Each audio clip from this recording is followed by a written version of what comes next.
ओम गुरुभ्यो नमः। अष्टांग योग की अमूल्य साधनाओं को आचरण करते हुए ईश्वर प्राप्ति करने की इस साधना में हम सब यम साधना की 5 साधनाओं को बड़ा गहराई से चर्चा करके हम समझ चुके हैं। वह तमाम साधना इस चैनल में उपलब्ध है, आप देख सकते हैं। नियम के शौच संतोष को भी हम चर्चा कर चुके हैं। आशा करता हूँ उन्हें आप आचरण करते होंगे। तो आज इस वीडियो के माध्यम से हम अष्टांग योग के नियम के तीसरी साधना जो कि तपह को गहराई से चर्चा करके समझेंगे, परखेंगे और साधना में जो भी अपना त्रुटियां है, आचरण में जो भी अपना त्रुटियां है, उसे सुधारते हुए इंद्रियां मन को नियंत्रित करके ईश्वर प्राप्ति करने की इस यात्रा में अग्रसर होएंगे। आइए सबसे पहले हम समझेंगे तप क्या है। तप मतलब हमें पता है, कई बार हम इस चैनल में चर्चा कर चुके हैं, जो ईश्वर है, जो ब्रह्म है, जो आत्मा है, वो एक शक्ति है। उस शक्ति से ये संसार का निर्माण हुआ, उस शक्ति के माध्यम से ये संसार परिचालन हो रहा है। वो शक्ति आधार है, ठीक है जी। उस शक्ति के आधार से मन मनन कर पा रहा है, उस शक्ति के आधार से इंद्रियां अपनी भोग्य वस्तु को भोग पा रहे हैं। आँख देख पा रहा है, कान सुन पा रहा है, जीभ चख पा रहा है, उसी शक्ति के आधार से। उसी शक्ति के आधार से इस शरीर में भी कई सारा क्रियाएं हो रहा है, प्राण शक्ति परिचालन हो रहा है, सांसें चल रहा है उसी शक्ति के आधार से, हृदय स्पंदन हो रहा है, रक्त प्रसारण हो रहा है, जीर्ण व्यवस्था हो रहा है उसी शक्ति के आधार से। परंतु वह शक्ति शरीर इंद्रियां मन के ऊर्ध्व में है, मन के परे है। जो शक्ति मन के परे है, उस शक्ति के साथ समाहित होके हम उस शक्ति को पहचान सकते हैं। यहाँ पे इस शरीर, इंद्रियां, मन और ब्रह्म की संरचना को समझिए। जो मन हो गया, इंद्रियां हो गया, उनके जो दरवाज़ा, खिड़कियाँ बाहर के ओर खुला हुआ है। जब भी हम जागृत अवस्था में आते हैं, आँख खोलते हैं तो दृश्य हमें बांधता है। शब्द, कोई परचिंतन, कोई किसी के बारे में चर्चा होना, या तो कोई संगीत को सुनते हैं, ध्वनि कान को बांधता है, स्पर्श शरीर को बांधता है, ठीक है जी। रुचि जिह्वा को बांधता है। जब भी कुछ हम भौतिक संसार में उपभोग करते हैं, जब भी इंद्रियों के संपर्क में कोई भौतिक वस्तु पदार्थ आता है, मन में विचार जागृत हो जाता है, मन वृत्ति करना आरंभ कर देता है, मन मनन करना प्रारंभ कर देता है। कोई पेड़ को देखे, कितना सुंदर पेड़, कितना अच्छा फल लगा हुआ है, कितना सुंदर पुष्प है, कितना बढ़िया बगीचा है। दृश्य मन को बहिर्मुखी कर देता है। कितना अच्छा स्वाद है, चाट कितना चटपटी है, कितना स्वादिष्ट भोजन है। रुचि के अनुभव से मन बहिर्मुखी हो गया। मन के दरवाज़ा जेहेतु बाहर के तरफ खुला हुआ है, मन बहिर्मुखी हो गया। रुचि के माध्यम से इंद्रियां चंचल हो रहे हैं। मन मनन करते हुए मन में भी अस्थिरता, चंचलता आ रहा है। वैसे ही घ्राणानुभूति, सुगंधित फूल के गंध को मन लिया, उस सुगंध के साथ नासिका के माध्यम से मन में वृत्ति जागृत हुआ। आसपास कहीं गुलाब के फूल है, कितना बढ़िया खुशबू आ रहा है। मन फिर माया में खो गया, ब्रह्म से अलग हो गया, ठीक है जी। ब्रह्म मन के साक्षी के रूप में मन के ऊर्ध्व में है। तो जब भी इंद्रियों के संपर्क में कोई अनुभव आता है, इंद्रियों के माध्यम से मन में कोई अनुभव आता है, मन मनन करना आरंभ कर देता है, मन चिंतन करना आरंभ कर देता है। फिर ब्रह्म माया के साथ युक्त हो जाते हैं, माया के साथ एक हो जाते हैं। यूँ समझिए, आप कोई दर्पण में आपके मुंह को देख रहे हैं, आपके प्रतिछवि दर्पण के अंदर, आईने के अंदर प्रतिबिंबित हो रहा है। अगर आप विवेकी होकर परखेंगे, इस सत्य को समझ पाएंगे, असली मैं बाहर हूँ, आईना में प्रतिछवि है, मेरे स्वरूप की एक प्रतिबिंब है, लेकिन असल में मैं बाहर हूँ। तो स्वयं को समझने के लिए उस दर्पण के अंदर से बाहर के ओर मन को दिशा देना पड़ेगा। विवेकी होकर बाहर के तरफ आपको जब परखेंगे तो असली मैं को परख पाएंगे। ठीक वैसे ही इंद्रियां, मन जेहेतु उनके स्वभाव स्वरूप बहिर्मुखी होके भौतिक वस्तु पदार्थ को ग्रहण करना, भोगना है, तो जब इंद्रियां मन के दरवाजा खिड़कियों को अंतर्मुखी करेंगे, उनके दिशा को अंतर्मुखी करके हम अंतर यात्रा करेंगे, तब जाके अंदर बैठा हुआ उस ब्रह्म सत्ता को हम पहचान पाएंगे। ब्रह्म हृदय के गहराइयों में बैठे हैं, मन के साक्षी के रूप में मन के ऊर्ध्व में है। तो उनसे जब आप समाहित होंगे तब आप समझ पाएंगे, आपके आत्म तत्व को, आपके ब्रह्म सत्ता को, आपके नित्य पदार्थ को आप परख पाएंगे। तो ये जो अपना जो तप साधना है, इस तपस साधना में ध्यान से परखिए क्या करना है। प्रिय पदार्थ और श्रेय पदार्थ के पार्थक्य को समझते हुए श्रेय पदार्थ को आचरण करना चाहिए, प्रिय पदार्थ को त्याग करना चाहिए। प्रिय पदार्थ मतलब जो हमें अच्छा लग रहा है, भोजन के आवश्यकता, शरीर को पोषक पदार्थ को एकत्र करके देना, शरीर को शक्ति को प्रदान करना। तो भोजन सात्विक होना चाहिए, भोजन आरोग्यदायक होना चाहिए, रुचिकर नहीं। ठीक है जी। तो रुचि से जिह्वा बंध जाता है।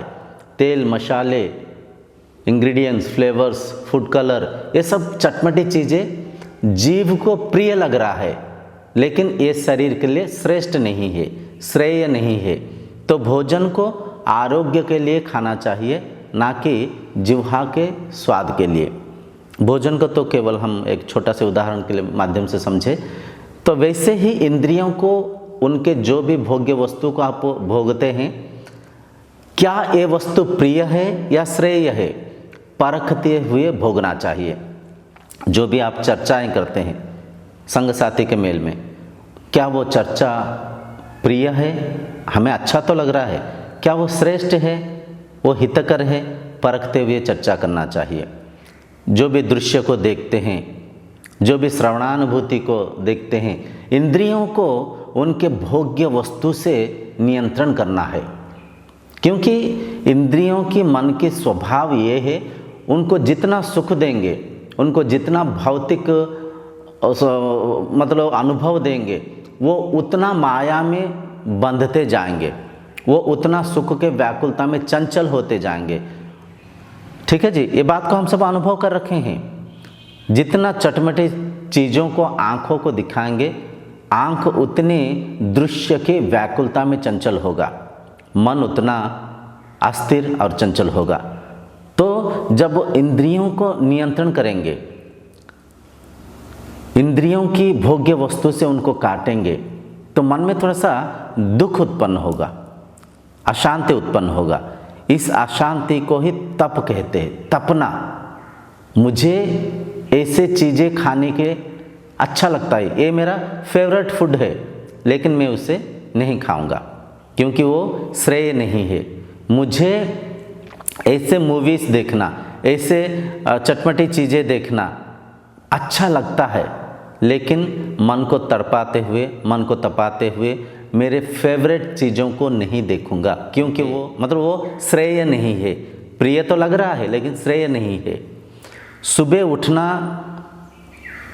मुझे अच्छा नहीं लगता है, मन आलस है, सुबह उठना पसंद नहीं करता, लेकिन मन को साध कर, मन को नियंत्रण में कर कर, सुख को त्याग कर कर, किंचित समय के लिए जो निद्रा के सुख था उसे त्याग कर मैं सुबह उठूंगा, ब्रह्म मुहूर्त में उठूंगा, तपेंगे, थोड़ा सा तड़पेंगे, थोड़ा सा मन को अच्छा नहीं लगेगा, लेकिन ये तप है, ये तपस्या है। मन को तड़पाते हुए मन को श्रेय कार्य में लगाना, प्रिय पदार्थ को छोड़ना।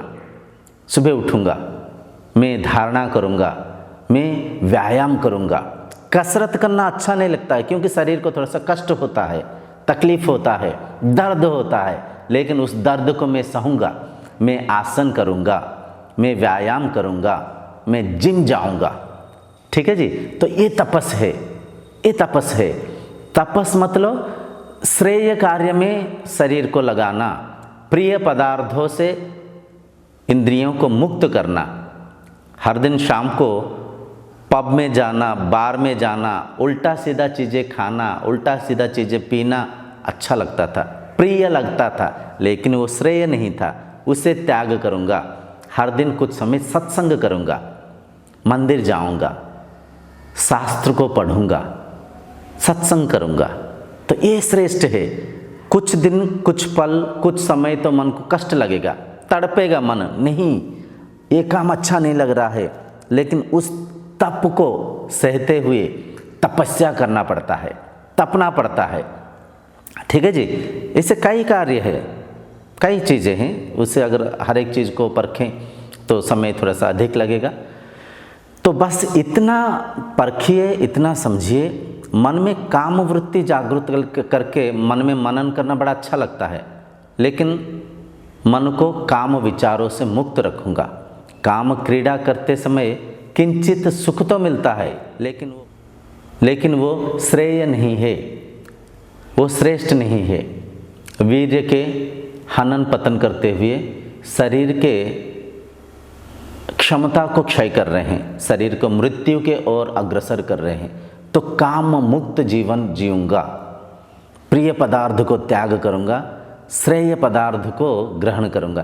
तो ये सब है, ये सब तड़पना है, ये सब तपना है।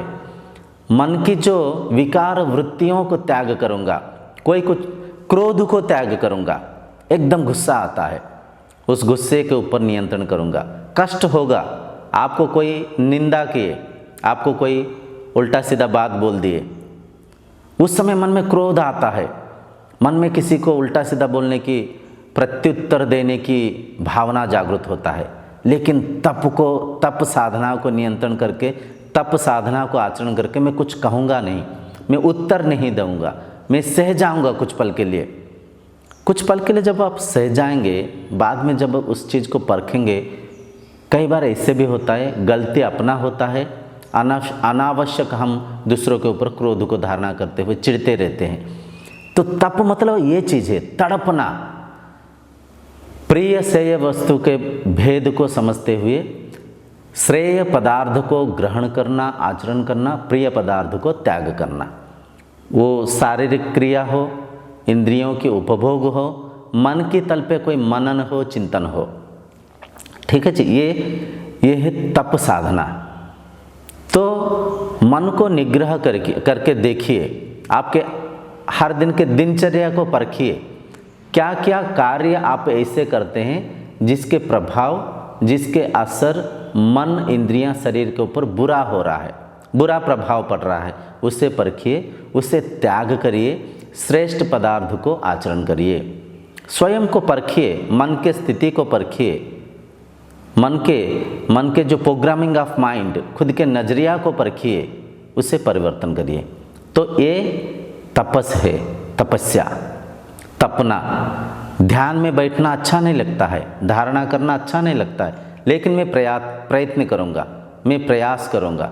मन में चिढ़ आने के बावजूद भी मन को तपाते हुए मैं आसन में बैठूँगा, मैं धारणा करने की प्रयत्न करूँगा, मैं ध्यानस्थ होने की प्रयास करूँगा। सत्संग रुचिकर नहीं लग रहा है, सिनेमा देखना बड़ा मज़ा आ रहा है, लेकिन फिर भी तपते हुए मन को विवेकी करके इस बात को मन को समझाऊंगा, हे मन, सत्संग श्रेय है, सिनेमा श्रेय नहीं। ठीक है जी। मन को नियंत्रण में रखूँगा, सत्संग को सुनूंगा। तो ये तपना है, ये तप साधना है। तो आशा करता हूँ आप समझ पाए होंगे। जीवन में जो भी खराब वृत्तियाँ हैं उससे त्याग करके तपते हुए श्रेष्ठ पदार्थ को आचरण करने की इस साधना को तपस कहते हैं। आज के इस सत्संग को यहीं पे विराम देंगे। आगामी वीडियो में और कुछ हम दूसरी साधना के बारे में चर्चा करेंगे, समझेंगे, उसे आचरण करेंगे। धीरे धीरे ईश्वर प्राप्ति करने की इस यात्रा में अग्रसर होएंगे। ओम शांतिर्भवतु।